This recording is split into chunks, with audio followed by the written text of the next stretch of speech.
Hello दोस्तों, क्या आप भी एसएससी स्टेनो 2026 की तैयारी कर रहे हैं और शॉर्ट हैंड आपके रास्ते का रोड़ा बनी हुई है? अगर हाँ, तो मैं सनीपाल आपके लिए लेके आया हूँ SSC steno 2026 targeted Hindi short hand batch. Batch की डिटेल्स जानने से पहले आप ज़रूर मेरे बारे में जानना चाह रहे होंगे, क्योंकि इसके बिना तो आप आगे की वीडियो देखेंगे नहीं और स्किप कर देंगे। इसलिए मैं आपको अपने बारे में बताता हूँ। मैं हूँ Sanipal, rank 3 holder in UPSC EPFO PA exam 2024। इस एग्ज़ाम में मैंने 120 वर्ड पर मिनट की स्पीड निकाली थी और इसके अलावा मेरा सिलेक्शन जो है एसएससी स्टेनो 2024 में 4600 ग्रेड पेपर भी हुआ है। तो चलिए डिस्कस करते हैं डिटेल में बैच के बारे में। दोस्तों, ये बैच 10 महीने का होने वाला है, जिसमें हम बिल्कुल जीरो से लेके 110 वर्ड पर मिनट की स्पीड अचीव करेंगे। दोस्तों, हमारे इस 10 महीने के प्लान में 3 स्टेजेस होंगी। स्टेज 1 में हम रॉक सॉलिड फाउंडेशन बनाएंगे। स्टेज 2 में हम स्पीड बिल्डिंग पर ध्यान देंगे और स्टेज 3 में हम एडवांस लेवल पर पहुंच जाएंगे, जिसमें आप 110 वर्ड पर मिनट की स्पीड आसानी से लिख पाएंगे। तो चलिए अब हर एक स्टेज को डिटेल में डिस्कस कर लेते हैं। तो ये स्टेज वन में हम क्या करेंगे? देखो, स्टेज 1 में हम बिल्कुल बेसिक से जीरो से शुरू करेंगे और अपनी जो हिंदी शॉर्ट हैंड की जो बेसिक बुक है ऋषि प्रणाली वाली, उसको कंप्लीट करेंगे। ठीक है। और इसमें हम वर्णमाला से शुरू करते हुए वर्ड्स की जो करेक्ट पोजिशनिंग सीखेंगे। ठीक है। और रूल बेस्ड राइटिंग सीखेंगे और फ्रेज बिल्डिंग यानी वाक्यांश जो बनाते हैं हम लोग, वो सीखेंगे। और इसमें इस स्टेज पर भी आपकी डेली रीडिंग और राइटिंग प्रैक्टिस चलती रहेगी और वीकली टेस्ट भी होंगे। देखो, इस स्टेज को क्लियर करने में आपको लगभग 60 डेज़ लगेंगे और आप इस स्टेज को क्लियर करने के बाद 60 वर्ड पर मिनट की स्पीड से आराम से लिखने लगेंगे।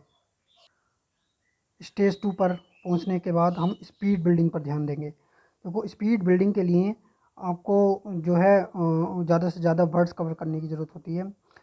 तो वर्ड्स कवर करने के लिए हम क्या करेंगे? खंड 1, ठीक है, खंड 1 कंप्लीट करेंगे, खंड 2 कंप्लीट करेंगे और भी कई सारे सोर्सेस जो हैं हम लोग आप साथ में करेंगे।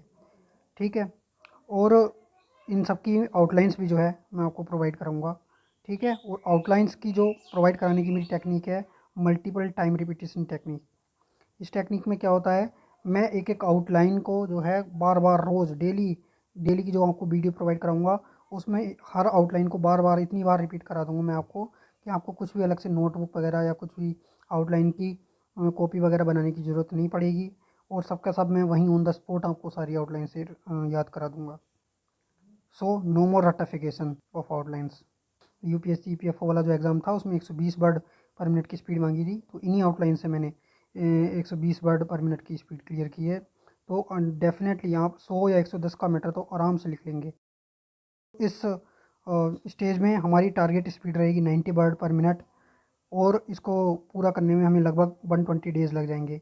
120 डेज़ कैसे? देखो, खंड 1 में ही आपको पता है कि लगभग कितनी 100 एक्सरसाइज है ना। और खंड 2 में भी आपको पता है कितनी 150 एक्सरसाइजेज हैं। ठीक है। और भी अलग अलग सोर्सेज से हम लोग करेंगे, तो आप दोनों को मिला के ही चलो, तो भी अगर आधा टाइम भी लगाओगे तो भी 120, समझ रहे हो, 120 दिन तो लगने मतलब नॉर्मल है। ठीक है। लेकिन इस स्टेज को क्लियर करने के बाद डेफिनेटली 90 तो क्या 100 तक की स्पीड आप आराम से कवर कर पाओगे, कोई दिक्कत नहीं होने वाली है आपको। दोस्तों, स्टेज 3 में हमारी टारगेट स्पीड रहेगी 110 वर्ड पर मिनट और इसमें टाइम लगभग 5 मंथ का लेके चलेंगे हम। क्यों? क्योंकि देखो, हम इसमें करेंगे ऑल 36 वॉल्यूम्स ऑफ आनंद पत्रिका। सर, अब 36 वॉल्यूम्स का मतलब है कि एक वॉल्यूम में आपको आइडिया हो, अगर एक वॉल्यूम में इसकी 34 एक्सरसाइजेज हैं। ठीक है। अब 34 एक्सरसाइजेज हैं और ये 36 वॉल्यूम है। ठीक है। तो 34 इंटू 36 आप करते हैं तो लगभग 1224 एक्सरसाइजेज होंगी आपकी। ठीक है। तो 1224 एक्सरसाइज को कंप्लीट करने में थोड़ा टाइम तो लगेगा। ठीक है। और इसके साथ साथ हम पार्लियामेंट्री मैटर और स्पिरिचुअल और बजट सेशन वाली जो डिक्टेशंस होती हैं उनको भी करते हुए चलेंगे। तो ठीक है, तो इसमें थोड़ा टाइम तो लगेगा, लेकिन इनको करने के बाद डेफिनेटली आपकी जो कमांड है मैटर पे बहुत अच्छी हो जाएगी। ये देखो, इस पे आनंद पत्रिका को हम इसलिए थोड़ा सा इंपॉर्टेंस दे रहे हैं क्योंकि आपको पता है 2024 की जो ग्रेड डी वाली डिटेशन थी वो इसी में से आई थी, और वैसे भी वर्ड्स कवर करने के लिए बहुत अच्छा कंपाइलेशन है ये, ठीक है। और इन सब की जो है एडवांस आउटलाइंस तो इस वाली स्टेज पे आपको मिलती रहेगी, वो तो सारे स्टेज पे मिलेंगी मिलेगी, ठीक है। रिटन एग्ज़ाम होने के बाद जो कि एसएससी के एग्ज़ाम कैलेंडर के हिसाब से अगस्त सितंबर में होगा, उसके बाद हम शुरू कर देंगे अपना इंटेंस मोड। इस मोड में आपको जो है full length SSC pattern dictation देना शुरू कर देंगे, ठीक है। उसका टाइम बाउंड ट्रांसक्रिप्शन की प्रैक्टिस कराएंगे आपकी, ठीक है। एरर परसेंटेज की भी ट्रैकिंग करेंगे, यानी कितनी गलतियाँ आ रही हैं, कितनी परसेंट गलतियाँ आ रही नहीं आ रही हैं, ठीक है। और बिल्कुल रियल एग्ज़ाम एनवायरनमेंट आपको ये सब कराएंगे हम लोग, ठीक है। और उसी टाइम पर मैं आपको एग्ज़ाम हॉल्स की टिप्स एंड ट्रिक्स भी बताऊँगा।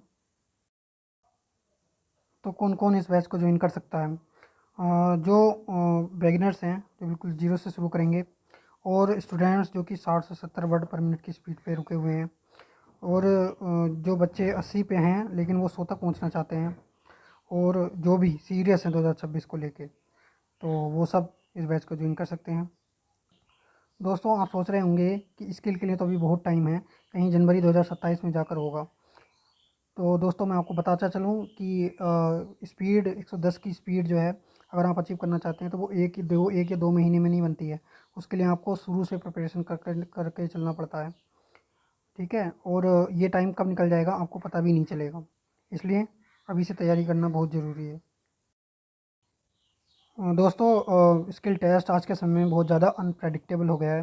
जैसा कि आपको पता ही है कि ग्रेड सी का मैटर अब आसान नहीं बोलता है।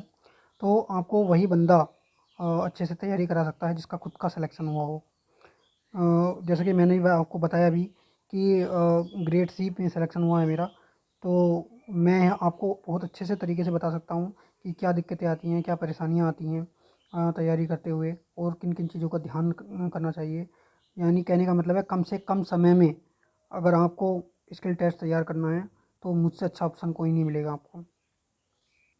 और अगर आप मेरी आउटलाइंस की या फिर मेरी डिक्टेशंस की डेमो देखना चाहते हैं तो वो मेरे चैनल पर पड़ी हुई है, डिस्क्रिप्शन में मैं आपको लिंक प्रोवाइड करा दूँगा। तो दोस्तों, अगर आपको मेरे बैच में एनरोल करना है तो आप मेरे टेलीग्राम चैनल से जुड़ सकते हैं, या फिर मुझे डायरेक्ट कॉल कर सकते हैं, या व्हाट्सअप भी कर सकते हैं। Thank you.